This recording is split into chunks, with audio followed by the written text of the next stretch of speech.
moving forward, we want to take the configurations we've learned about and apply them to figuring out valence electrons. So we've said we care about electrons, where they are in atoms, because they mediate how atoms interact with each other. But if two atoms are going to interact with each other, what really matters is the electrons that are most on the outside of the it's most on the outside of the atom. Okay, and so these are what are going to participate in actual chemical bonding. So the core electrons are then going to be any electrons that are inside that valence kind of level, the electrons that are furthest out. So we've got some depictions here: boron, silicon, and antimony, 3 atoms. We can see that as they grow, boron has 5 total electrons, 3 valence. Silicon has 14 total electrons, 4 valence.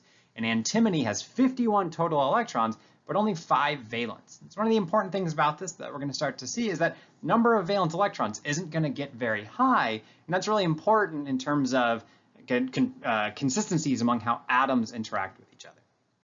So when we want to look at electron configuration and figure out what the valence is, when we're looking at the main group of the periodic table, so the parts that go the highest up, the valence is just going to be the highest shell. Okay, so if we look at something like germanium, for example, there's a lot of electrons there, but the electrons that are furthest out have the biggest orbitals, and that corresponds to the highest shell. So in this case, n equals 4 is going to be the highest shell. All right. There's 2 in, we can see the 4s, and 2 in the 4p. So that gives me a total of 4 valence electrons. That also means the 4s and 4p subshells are what make up the valence of germanium.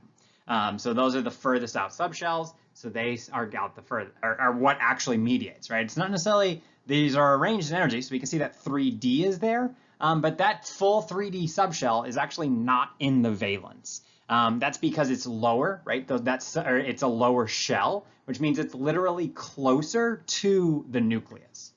We do have some complications when we hit the transition metals. Now you have higher energy subshells and an unfilled D subshell. So those are both going to be in the valence. So for cobalt, there is a 3D subshell that is unfilled, right? It could go up to 10, it only has 7. And you have the n equals 4 is the highest shell. So what that tells me is I have a total of 9 valence electrons. That would be the 2 plus the 7 that we have right there. And that is going to be the entirety of my valence for cobalt. And it is, again, the 4s, and 3D subshells that make up the valence of cobalt. So let's take a look at some examples here. For each of the following atoms, we want to determine the number of valence electrons and what sublevels make up the valence of these atoms. So I have beryllium, oxygen, sulfur, and chromium. You will note this is not a random selection. These are the same ones we looked at in the last example. So if we want to figure out valence electrons for electron configuration, we want to start by figuring out what the electron configuration of the atom is. I have an electron. Once I have that, I can analyze that to figure out what the valence electrons are. I'm really going to start off, is it the main group or is it a transition metal? Is it one of those metals in the middle? If it's a main group, we just take whatever the highest N is, whatever the highest shell. If it's transition metal, we need to include those unfilled Ds and the highest N.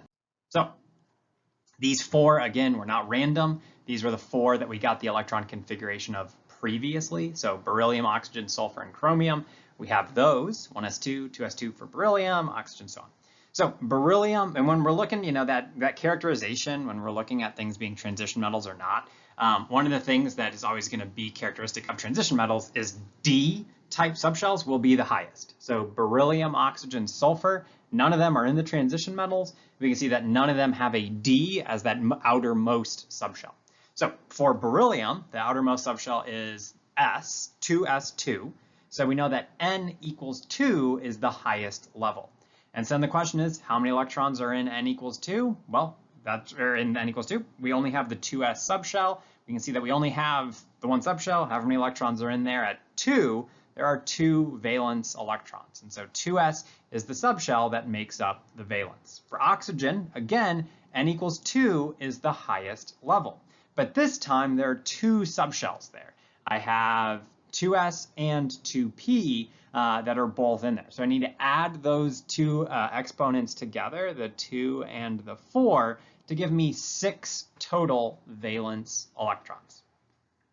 So when we go down to sulfur now on S, again, I want to look at what the highest shell is. I can see in this case that's going to be n equals 3. So I have the 3s2 and the 3p4 that are making it up. Right? Those are the subshells that are in the valence of these atoms. And we can see then that, again, we add the 2 and the 4, and sulfur, again, it's bigger, but it also has 6 valence electrons, just like oxygen.